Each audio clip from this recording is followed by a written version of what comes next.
I'm David Lombardo. I'm here with Matt Zuccaro, president of the Helicopter Association International. Matt, what do you see as a goal for coming up 2009 for HAI?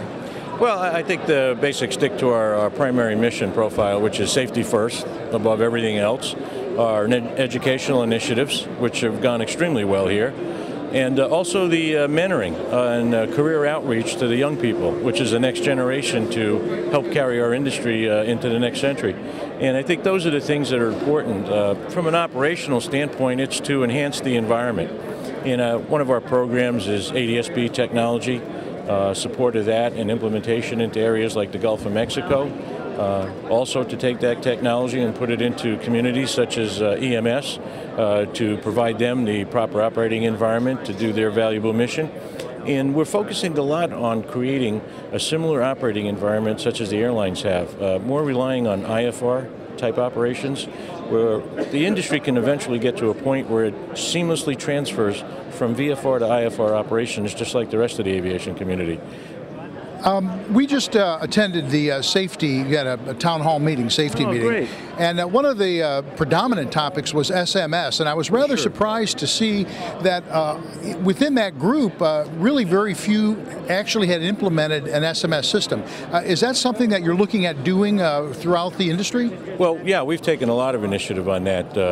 We're doing regional safety forums around the country, and one of the keynote elements is the safety management system.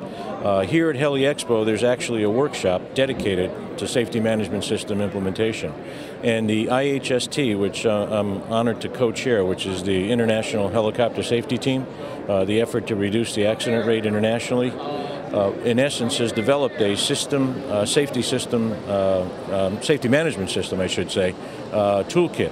And that's posted on both our webpage at rotor.com and ihst.org. It's free to the end user. And the operator can download that, can call us, we'll assist them and walk them through it.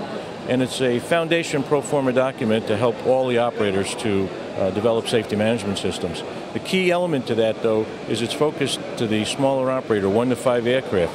And the specific reason for that is because they make up 85% of the industry.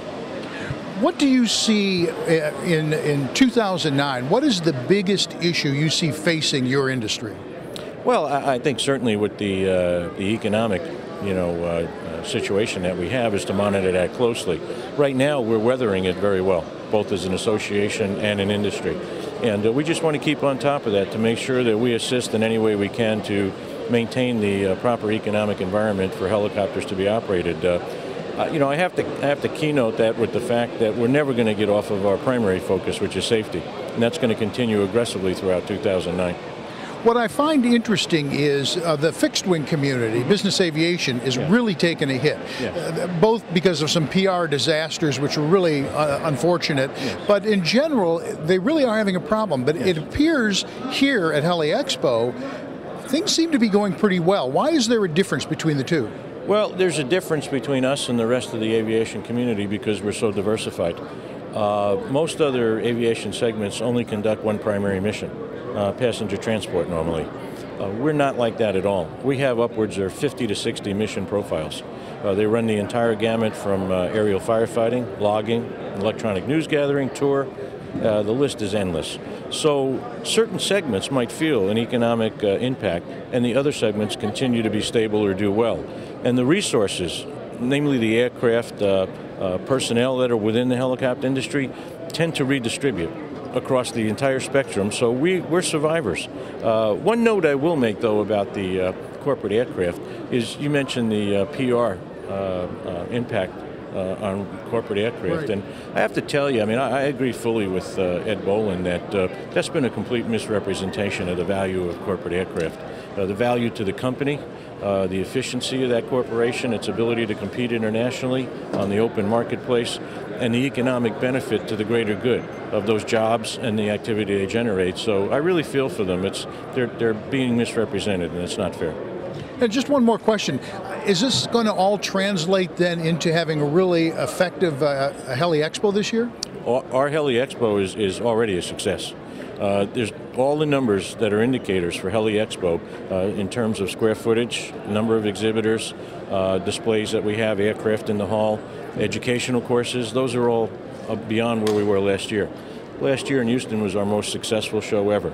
There's only one number that's still unknown, and that's the end result of the attendees. And we don't know that for the obvious reason that the majority of our attendees register on site. So as we're standing here, I'm watching those lines, and hopefully we're going to get those numbers for attendance as well. So. Thank you, Matt. With Matt Zuccaro for AINTV, I'm David Lombardo.